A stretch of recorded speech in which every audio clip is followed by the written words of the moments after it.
इंद्रियों की रक्षा जो करें वो गोविंद है। ऐसे भगवान का नाम गोविंद पड़ा।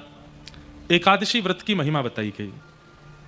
बंधुओं, मैंने कल भी कहा था कि मौन व्रत और अन्न व्रत, ये दो ही व्रत प्रधान होते हैं हमारे जीवन में, क्योंकि इन दोनों पर ही हमारा जीवन घटता है। जितना बोलते हैं और जितना अन्न सेवन करते हैं, उनसे हमारी आयु घटती है।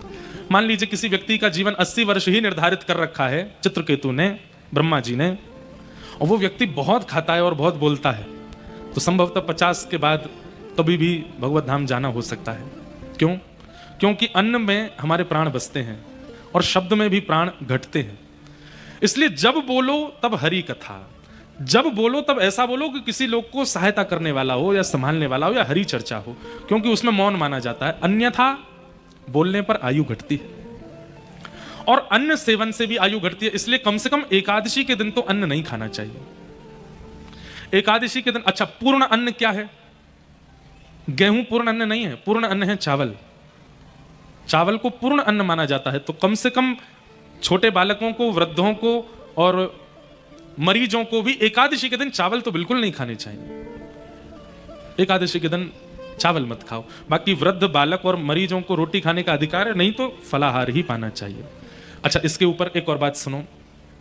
पृथ्वी पर सबके आगमन का समय निश्चित है। जैसे संध्या का समय महादेव का माना जाता है, इसलिए संध्या के समय पर 5 काम नहीं करने चाहिए। जब 2 समय मिलते हो तब सोना नहीं चाहिए, लेकिन पूरी दुनिया सोती है।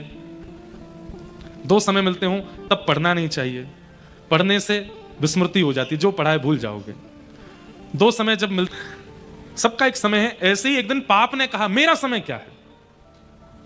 आपने सबको समय दे रखा है, पुण्य का भी समय है, सबको एक समय निर्धारित किया। पाप बोला मुझे भी तो समय दीजिए, मैं भी तो प्रचलित रहूं। तब एकादशी प्रदान की, और एकादशी के दिन भी अन्न प्रदान किया। बाकी के दिन अन्न प्राण धारक होता है, पर एकादशी के दिन पाप धारक होता है। इसलिए एकादशी के दिन अन्न सेवन नहीं करना चाहिए, क्योंकि उस दिन खाने से पाप लगता नहीं। यह भी एक आनंद की बात है, एकादशी के दिन अन्न खाने से पाप नहीं लगता।